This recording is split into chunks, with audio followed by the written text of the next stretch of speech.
It is rush hour at the beehive right now. The weather has just started to warm up for the day, and the bees generally fly only when it's about 55 degrees out. So I hear a lot of activity going on behind me, and we're gonna open up the hive in a little bit so that I can show you kind of what's going on and how the bees have been doing in the last month since I installed them into the hive. I'm far from an expert beekeeper, and it is a lot more art than science. Every beekeeper is going to tell you something different in terms of how they manage and handle their hive. So I've been a little bit hesitant to share in great detail what's been going on with the bees because I don't want you to kind of take it as gospel. But I thought you still might want to come along and watch. My mom has kept bees pretty much my whole life, so I've been watching her keep bees that entire time. In the Northeast where we are, it can be a little bit harder than it is down south to keep bees because we're dealing with the cold weather over the winter. So we lose hives more often than not over the winter. And it just kind of came to a head for my mom last year where she was like, I'm done. I don't want to be in charge of this anymore. None of us want to give up that delicious honey. So I decided to take it over. But I was really hesitant to do that because even though I know a lot about bees, physically it can be really demanding to actually harvest the honey. So that's why I ended up going with a flow hive that was gifted to me. Right now, the mechanism of the flow hive is not on top right now. We just have the brood box on the bottom as they're getting established, and then we'll add a second box once that one fills up. And that one will actually have the components of the flow hive in it. But what's really cool about the flow hive is it's essentially honey on tap. So you still need to interact with the bees, you still need to do those very important hive inspections, which we'll get to in a second. But when it comes to actually harvesting the honey, you've pretty much eliminated the disruption that causes to the hive and the physical strain of actually removing the honey from the frames, because you literally just turn a key and honey comes out and the bees don't even know that it's happening. So I'm hoping that I'll be able to share a really exciting harvest video with you guys sometime at some point during the summer once the hive is more established. This is going to be more just kind of like a broad overview vlog style where we're talking about the first month of having bees. So you can get bees a few different ways. You can capture a wild swarm, you can purchase a nuke, or you can purchase a package. A lot of these are mail order companies. I actually got my package through the local bee association that you kind of have to be a part of in Massachusetts in order to keep bees. You need to be registered. They need to know that you're keeping bees on your property, because sometimes they'll do kind of spot inspections where if they know that there's been spraying going on in the area, they'll like lay a tarp out in front of your hive and then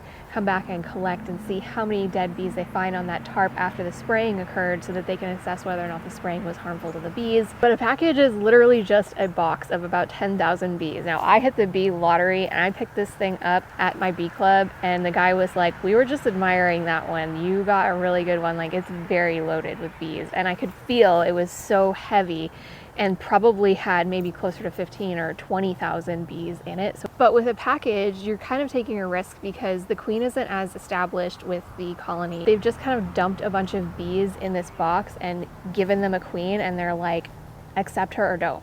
So they put her in a separate cage so that the colony doesn't harm her and they can get used to her scent. So along with the bees inside of the package and the queen in her queen cage, you do get a can of sugar water, which is what they've been eating on their journey. These bees are probably coming from Georgia. If you're on the eastern side of the country, almost all bees are coming from Georgia if you order them as a package. If you're on the West Coast, they're coming from California. My bees actually ended up coming about 2 weeks earlier than I had hoped, or than they have ever come before, which was really kind of stressful because we're still getting 36 degrees at night, sometimes down to 32 very briefly.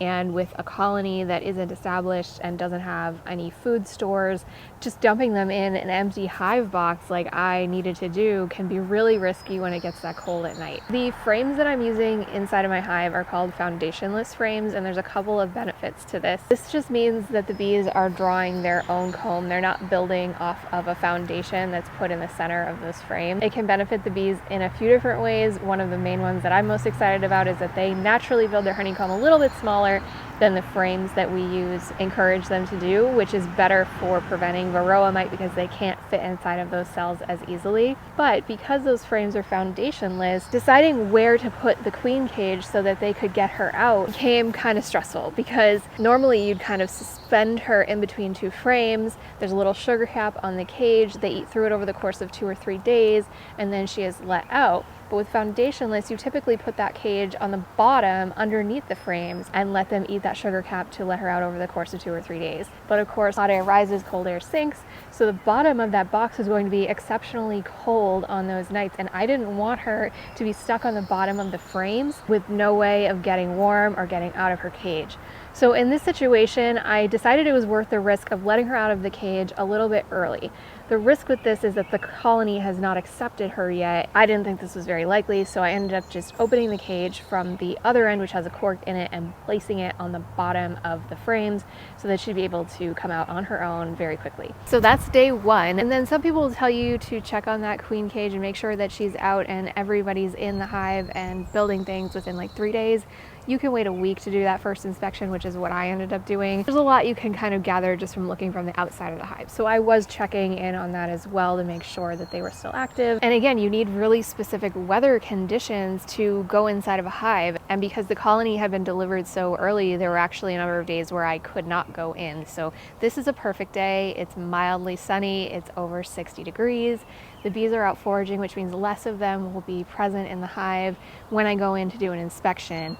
But I did have to wait for those circumstances to apply in order to go in for the first week as well. After that first week, once you know everything's going well and the queen is out into the hive, you can start doing it every 1 to 2 weeks. You don't want to go into the hive too often and disrupt what they're doing, and you also don't want to go in not often enough and miss things that you could have prevented from getting worse. But like I said, every beekeeper does this differently. Some are very involved. They do a lot of interventions. They do a lot of feeding. They do a lot of treatments. Others are just totally hands-off. They let nature run its course.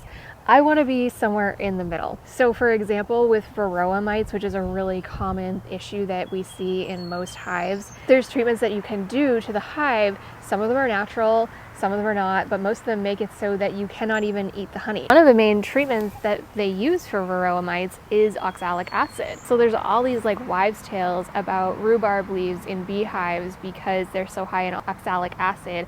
A lot of people will actually put a giant rhubarb leaf on top of the frames. The bees obviously want to remove this, and in the process of removing it, they ingest some of it, and it's almost like you're giving them oxalic acid medication in the form of that leaf, which can help with controlling the varroa mite issue. Not proven science. Does it seem to work for a lot of beekeepers? Yes. We're going to check in on the hive since it has been a couple of weeks since my initial inspection. One thing that I did notice on my first inspection was because it was so cold, instead of forming their initial brood cells in the center of the box like we want them to, they were forming everything in the front left corner where it was more contained and easier to keep warm. And this is not uncommon in cold weather situations. However, now that it's been a little while and things are warming up, I want to move those frames into the center so that they can actually start building off in the right way, where we've got brood in the center and then working our way out to honey on the outside frames. So we're gonna head inside the beehive now and see what we can find. The hive was so calm today. I feel like I didn't even need to use the smoker, and I was really able to take my time and look over every frame. Of course, my main concern was finding the queen, who is usually in the center of the hive where the egg laying is going on. But I also noticed a fair amount of drone or male brood, which is pretty common for early spring. You'd see about 10 to 15% in a hive at this time of year, but it can also be a sign of potential swarming. So I was a little bit nervous seeing that, even though I didn't see any queen cups. And I did do some research later, and it's more common to see that 20 to 50% of drone brood at this stage on foundationless frames, because the plastic foundation encourages bees to make smaller cells to begin with. Since all the comb in these frames is so fresh, it's really fragile, which makes it hard to maneuver these frames without the comb starting to like sway back and forth, especially since it's not connected along the bottom edge yet. But I was able to do some rearranging of the frames so that hopefully they can start correcting the brood pattern and making more of the brood in the center of the hive instead of that front left corner. At this point, I still had not found the queen, and I was getting kind of concerned until my trusty cameraman pointed out that there were a bunch of bees on the inner cover. And sure enough, there she was. I should have thought to look there first. That's why we lean the cover and any frames we remove up against the hives so she can easily make her way back in if she is removed. So now that I was sure everyone is happy and healthy and there was lots of fresh comb and even some honey stores, I closed the hive back up. I was really careful with that inner cover so that I didn't squish our queen queen bee. And now we just have to cross our fingers we aren't dealing with a swarm this spring, because I really do not want to manage splitting a hive right now. All right, friends, that's it for today. Thank you so much for beekeeping with me, and happy growing.